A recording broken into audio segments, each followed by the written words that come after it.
বেশিরভাগ বক্তারা বলে না, চেয়ারম্যানরাও বলে না। এই কোনো চেয়ারম্যান যদি ফজরের নামাজ পড়তে আর যদি বললে দেয় পড়তে, এবার ইউনিয়নের ভিতরে কোনো বেনামাজি থাকতে পারবে না ফজরের সময়। কেউ থাকবে? হ্যাঁ, সব নামাজেই দেবে না। এরকম তো কেউ করে না। এই আসেন একটা কমিটি গঠন করবেন, মুরব্বীরা একটা কমিটি গঠন করবেন, যুবকরা একটা কমিটি গঠন করবা।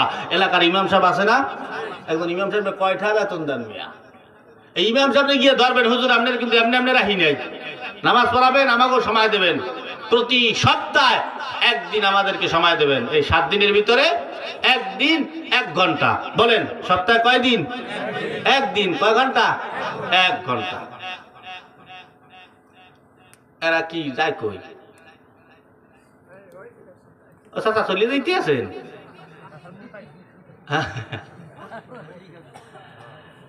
আল্লাহ, এই সপ্তাহে কয় দিন? একদিন। কয় ঘন্টা? 1 ঘন্টা সময় নেবেন। হুজুর এই 1 ঘন্টার ভিতরে আমাদেরকে শুধুই শিক্ষা দেবেন আলহামদুলিল্লাহি রাব্বিল আলামিন। শুধু একটা আয়াত শিক্ষা দেবেন। এই একটা আয়াত এই পুরো 1 সপ্তাহ বই আমরা মুখস্থ করব। পুরো 1 সপ্তাহে একটা আয়াত তেলাওয়াত হবে, মরণ পর্যন্ত আপনি তলবে ইলম থেকে যাবেন। এই 1 সপ্তাহ বই আপনি পড়বেন আলহামদু। এই হা, এই আলহাম, এখানে হা হত্যি আছে, একটা হেওয়াজ আছে, একটা হা হালক থেকে আসে, আর একটা হা নাবির গোড়ার থেকে আসে। হা হালক, আর একটা হলো হা। এখন এখানে আছে আলহামদুলিল্লাহ। আপনি যদি পড়েন আলহামদুলিল্লাহ, অর্থ পাল্টাই যাবে না? এটা তো বাংলা ও ইংরেজি না, এটা হলো আরবি। একটা জের জবর পেশ উল্টাই গেলে অর্থটা পাল্টাই যায়। তো সেখানে আপনি হামের জায়গায় হাম পড়েন, আলামিনের জায়গায় আপনি পড়েন আলামিন, তা হবে কেমনি? ভুল হইতে আছে না? সারা জীবন ভাই কি করলেন নাকি? এই বেলাল রাদিয়াল্লাহু তাআলা আনহু যে উমাইয়ার চাকরি করত, গরম শিক আগুনের ভিতরে দিয়া পুইরা লাল টুকটুকে বানাইয়া ওই গরম শিক দিয়া বেলালের জিবরে আগুন দিয়ে সেক দিয়া দিস।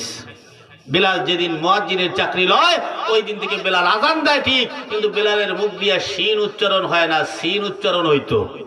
আশহাদু বলতে পারতো না, আস বলতো, আসিন। তাই বলে কি আল্লাহ বেলাল রাদিয়াল্লাহু তাআলা আনহুর আযান কবুল করে নাই? হ্যাঁ, আল্লাহ চেহারা দেখবে না, আল্লাহ স্বাস্থ্য দেখবে না, আল্লাহ শরীর দেখবে না, আল্লাহ দেখবে আপনার মন। আপনাকে যখন হুজুর পড়াবে আলহাম, আপনি পারেন না, আপনি পড়েন খালি আলহাম, দাঁত নাই, পড়ে গেছে, আপনি উচ্চারণ করতে পারতেন, কিন্তু হুজুরে পড়ায় হাম, আপনি চেষ্টা করতেছেন হাম বলার, কিন্তু হইয়ে যায় হাম। আল্লাহকে ওই সময় আর সমস্যা হবে না। ওই সময় হামদুলিল্লাহ বললেও আমি আল্লাহ হামের সব ওই বান্দাকে দান করে দেব। সুবহানাল্লাহ বলে কামাইবে না বাজান। এইভাবে সমাজটা পরিবর্তন করতে হবে। জাহান্নামের কথা আমি আপনাকে কান্দাইতে পারবো না, কিন্তু জাহান্নাম থেকে বাঁচার পথটা আমি আপনাকে দেখাই দিয়ে যাইতেছি। জাহান্নাম থেকে বাঁচার পথ আমি আপনাকে দিয়ে যাইতেছি। এভাবে করেন, একটা সমাজ করেন। আপনার আত্মীয় স্বজনরা যখন আসবে প্রতি সপ্তাহে, যখন দেখবে যে এই এলাকায় পুরো একটা সমাজটা একটা সুন্দর একটা পরিবর্তন হয়ে গেছে, ও আপনার আত্মীয় ও আর এলাকায় যাই এইভাবে আপনাদের কথাগুলো বইলা তাদের এলাকায় এইভাবে একটা সমাজ পরিবর্তন করার চেষ্টা করতে পারে কি পারে না? ওই সবগুলো আপনার আমার আমল নামে আসবে না। হ্যাঁ যুবক ভাইরা, কথা কও না কা করবা, সমাজ পরিবর্তন করবা না ভাই ঘুরি বেড়াবা খালি? হ্যাঁ, এগুলো খালি ঘুরি। ওরে আল্লাহ, এই এখন তো মোবাইল। আমাদের দেশের যুবকেরা 2টা কারণে বেশি ধ্বংস। কয়টা? কথা 1 নম্বর মোবাইল, 2 নম্বর বেপরদা মহিলাদের কারণে। কথা কন ঠিক কিনা? 1 নম্বরে মোবাইল। এই মোবাইল বাইরে এক যুবক 10টা মাইয়ার লগে প্রেম করে, কারণ শুয়ে শুয়ে ওই মাইয়ারে মেসেজ দেয়, ওই মাইয়ারে মেসেজ দিতে আছে, এইটারে মেসেজ দেয়, একসাথে 10টারে মেসেজ দেয়, শুইয়া শুইয়া এইটারে গিফট করতে আছে, এইটারে পাখি ড্রেস দিতে আছে, এইটারে কিরণমালা, এইটারে কেক দেয়, এইটারে মানি ব্যাগ দেয়, আর একটারে টাকা দেয়। 10টা ভাইয়ার পিছনে বাবার হোটেলে বইসে বইসে খায়, 8 টাকা খুয়ায়। এই 10 ভাইয়ার পিছনে যে তুমি টাকাগুলা খুয়াও। এই আমার একটা কথা আছে, আল্লাহ আর নবী আদম আলাইহিস সালামকে আল্লাহ পাক 40 বছর ঘুম পাড়ায় রাইখা পাজরের হাড্ডি কানা নিয়া ওই পাজরের হাড্ডি দিয়া আল্লাহ তাআলা বিবি হাওয়া আলাইহিস সালামকে বানাইছি। তার মানে আমার বউ হলো আমার পাজরের, আমার বাম পাজরের হাড্ডি। এক কথা কান্না হুজুররা, আমার বউ এখানে যারা বিয়ে করছেন প্রত্যেকের বউ প্রত্যেকের বাম পাজরের হাড্ডি। তাহলে আমার বাম পাজরের হাড্ডি, আমার বোর জন্য আপনি যত খরচ করতে পারেন, আপনার বোর জন্য আপনি খরচ করবেন, সংসারের জন্য যা খরচ করবেন কোনো হিসাব নাই, আরো ইবাদত হবে, সব হবে, যত খরচ করতে পারেন আল্লাহ আপনার রিজিক বৃদ্ধি করে দিবে। এখন যুবক, তুমি যে 10টা মাইয়ের পিছনে টাকা খুয়াইতে আসো, এই মেয়ের এটা দাও, ওই মেয়ের ওটা দাও, ওই মেয়ের ড্রেস দাও, ওই মেয়ের জামা দাও, ওই মেয়ের টাকা দাও। কারণ আমার প্রশ্ন এই জায়গায়, তুমি যে 10টার লাগে প্রেম করো, 10টার পিছনেই টাকা খুয়াও, ওই যে টাকাগুলো খুয়াও, ওর মধ্যে তোমার পাজরের হাড্ডি কোনটা? হ্যাঁ, পাজরের হাড্ডি কোনটা? আমি বুঝলাম যে তুমি যে টাকাগুলো খুয়াইতেছো, মনে হয় 10টাই তোমার পাজরের হাড্ডি। তা তোমার সব কামাই করতে আসো, এই তুমি খরচ করতে আসো। এই মাইয়ুক পিছনে আমি এমনি যা বলি যুবক, আমাকে বাংলাদেশের মাইয়েরা, এই মাইয়েরা হলো যুবকদের পকেট ফাঁকা করার মেশিন জ্ঞান। কথা কও না যুবকরা, যুবক পকেট ফাঁকা করিয়ে ফেলা। এই জন্য দেখো না জুয়ান জুয়ান মাইয়েরা বুড়ো বেলাকে হাত দিলে ঘুরিয়ে বেড়ায়, এটা হার পাগল। কথা কও না কা, তোমাকে টাকা নাই, তোমাকে জিজ্ঞাও না, টাকা নাই তো তুই যা। ও 3 বছর প্রেম করছে, প্রেম করিয়া এইবার টাকা তো সব শেষ। 3 বছর পরে যে মাইয়ের আমার বিয়ে করবা না, মাইয়ে কাল্লা তুমি রেখাল বাইরে ভাই, তুই ওরে বিয়ে করলে কি খাওয়াবি কি? তুই তোর চাকরি আছে না, টাকা আছে না, পয়সা আছে? তোর দ্বারা এতদিন ছিল, খরচ করতে পারছো, তোর লগে ছিলাম, এখন তোর দ্বারা নাই, তুই যা, তোর মতন আরো 10টা আমার আছে। এই জন্য সেকাঙ্গ দিয়ে দিয়েছে, ওই পোলে আইয়া বিষ খায়, না হয় গলায় ফাঁসি দেয়, না হয় আত্মহত্যা করিয়ে মারা যায়। এই কথা কয় না যুবকরা, বলে না কে তোর জীবনটার দাম নাই? তো মাইয়ে সারি গেছে, কি হয়েছে? তুই টাকা পয়সা কামাই, ওর থেকে ভালো সুন্দর দেখে 10টা মাইয়ে বিয়ে করে দেখাই দিবি। কথা কও না কা, আবার 10টা করবেন না, কথার কথা বুঝেই গেলাইলাম। আরে হুজুর কই গেছে 10টাই করিয়া লাই। এই টাকাগুলা তুমি মেয়েদের পিছনে যদি খরচ না করে, না কইরে যদি এই টাকাগুলো জমা করে, বলেন তো সময়ের কালে 10তলা বিল্ডিং বানাইতে আর কি দারুদ্দর করা লাগবে? ওই টাকা দিয়েও বিল্ডিং বানাইতে পারবে। কথা বলে রেখো যুবক, টাকার পাগল নারীরা, টাকা থাকবে সব জায়গায় তুমি দাম পাবা, যেখানে যাবা সেখানে দাম পাবা। টাকা থাকবে ইউনিয়নে দাম থাকবে, টাকা থাকবে ওয়ার্ডে দাম থাকবে, টাকা থাকবে ঘরে দাম থাকবে, বাড়িতে দাম থাকবে। টাকা থাকবে না, ঘরের বউ তোমার জিগাইবে না। কথা কন না, ঠিক না? এই জন্য আমি গাই, টাকা পয়সা বেশি যদি করতে পারো কামাই, শ্বশুর শাশুড়ির কাছে ভালো তুমি জামাই।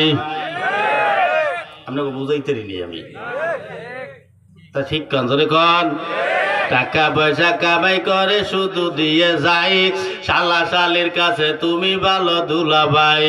টাকা পয়সা কামাই করে সামনে দেবে ঢেলে, পিতা মাতার কাছে তুমি খুবই ভালো ছেলে। টাকা পয়সা দেবে শুধু গহনাটা দামি, নিজের বউয়ের কাছে তুমি খুবই ভালো স্বামী। টাকা পয়সা দেবে শুধু হিসাব নিকাশ নাই, ভাই বোনের কাছে তুমি খুবই ভালো ভাই। টাকা পয়সা দেবে শুধু নেই তো কোনো চাপ, ছেলে মেয়ের কাছে তুমি খুবই ভালো বাপ। টাকা পয়সা কামাই করে দিবে নতুন জামা, বাগনা বাগনির কাছে তুমি খুবই ভালো মামা। টাকা পয়সা কামাই করে দিয়ে যাবে শুধু, ভাইপো আর ভাইজির কাছে তুমি ভালো দুধু। টাকা পয়সা দেবে শুধু হিসাব নাই এক বিন্দু, চলার সাথীদের কাছে তুমি ভালো বন্ধু। টাকা পয়সা কামাই করে দিবে ডর্জন ডর্জন, আত্মীয়দের কাছে তুমি খুবই ভালো স্বজন। কথা কেনা ঠিক না যুবকরা? তাই টাকা ধরো, টাকা ধরো, টাকা কামাই করো। টাকার মূল্য বুঝেছি ভাই যখন হইছি বড়। টাকা পয়সা দিতে পারলে সবার কাছে ভালো, না পারিলে সুন্দর মুখটা দেখবে তুমি কালো। আমার কথা ঠিক কিনা ভাই তোমরা সবাই বলো? টাকা তুমি জ্বালাইয়া গেলা, সংসারে আগুন নিবাইয়া গেলা না, ঠিক না? এই দাদা কথা সত্য, 5%? কিসের 100? 102 কথা হয় না, দিতে অসুবিধা আছে, ফিরি দিয়ে দেবে, দপ্তর দেওয়া যায়। এখন কও যুবকরা যারা বিয়ে করো না, এখন কও প্রেম করবা না টাকা কামাবা? লাইনে আও, আসেন লাইনে যাই। এ পয়গম্বর মুসা, ইবলিস শয়তানের কথা মনে আছে? ইবলিস যাওয়ার আগে আগে আওয়াজ দিয়ে কো পয়গম্বর মুসা, যাওয়ার আগে আগে আমি তোমারে 3টা উপদেশ দিয়ে যাইতে চাই। এই 3টা উপদেশ যদি তুমি মানো, তোমার লাভ হবে, তোমার লস হবে না। তোমার লাভ হবে, তোমার লস হবে না। মুসা নবী কয় তুই আবার কিসের উপদেশ দিবি আমারে? বলে শুনেই দেখো, ভালো উপদেশ জাহান্নাম থেকে বাঁচার উপায়। এই মুসলমান গো, আপনি আবার ইবলিসের উপদেশ মনে করিয়া হেলায় হেলায় ফালাইয়া দিয়েন না। ইবলিস জাহান্নাম থেকে বাঁচার উপায়গুলো অনেক নবীদের কাছে বইলে বইলে গেছে। এরপরে ল্যাংড়া হইয়া কান্দতে কান্দতে আবার দৌড়িয়ে জঙ্গলে গেছে। চিন্তায় পড়ে গেছে, আরে নবীর কাছে কেন বললাম, নবী তো আবার দুনিয়ার মানুষগুলারে সবাই রে জানাইয়ে দেবে, যার নাম থেকে বাঁচাইয়া দেবে। মুসা নবীর আওয়াজ দিয়া কয়, মুসা বলে যদি আমার লস না হয়, যদি লাভ হয় তাহলে বলো, কোনো অসুবিধা নাই। এবার ইবলিস আওয়াজ দিয়া কয়, এই পয়গম্বর মুসা, আমি 3টা উপদেশ বলবো, এর ভিতরে 1 নম্বর হলো জীবনে কোনো দিন রাগ করবা না। জীবনে কথা কয় না, রাগ আছে আপনি গো, আছে না? আছে মিয়া। আল্লাহ কয় বান্দা রেগে গেলা তো হেরে গেলা। নবী বলে উম্মত রেগে গেলা তো হেরে গেলা। ইবলিস আইসা বলে এ আল্লাহর বান্দারা, রাইগা যাবা তো হাইরা যাবা। আল্লাহর নবী বলেন আল গাদাবু ইয়াকুলুল আকলা, রাগ মানুষের জ্ঞানকে নষ্ট করিয়া ফেলায়, এজন্য রাগ করা যাবে না, রাগ বড় খারাপ জিনিস। ইবলিস বলে জ্বর তুফান আসলে যেমন মানুষের জীবন থেকে কিছু নিয়ে যায়, ঘরবাড়ি কিছু না কিছু নিয়ে যায়, যখনই কোনো মানুষ রাগ করে, রাগান্বিত হয়, তখনই দেখবেন ওই মানুষটার জীবন থেকে কিছু না কিছু হারাইয়া ফেলায়। ঠিক না? ঠিক না? আপনি যে কোনো সময় রাগ করবেন, যে কোনো বিষয় লইয়া আপনি একটু লক্ষ্য করবেন, খেয়াল করবেন আমার বয়ানটা। যে কোনো মুহূর্তে যে কোনো জায়গায় যে জিনিস নিয়ে রাগ করবেন, রাগের শেষে গিয়ে আপনি ফলাফল মিশাবেন যে আপনার জীবন থেকে কি হারাইলো। আর বন্ধুত্ব, স্বামী স্ত্রীর মিল মোহব্বত, বাপ বেটার ভিতরে ঝগড়া কলহ, দাঙ্গা হাঙ্গা, বাড়ির ভিতরে একটা ঝামেলা, মানে কিছু না কিছু আপনার জীবন থেকে নষ্ট হবে। এই কথা বল না কেন? তাই জন্য কি রাগ করা যাবে? আসেন, 1 লোক মারা যাওয়ার পরে আল্লাহ ফেরেশতাকে ডাকলেন, ফেরেশতারা ওর আমল নামায় কি আছে দেখো। ফেরেশতারা দেখে বেশি একটা নামাজ নাই, বেশি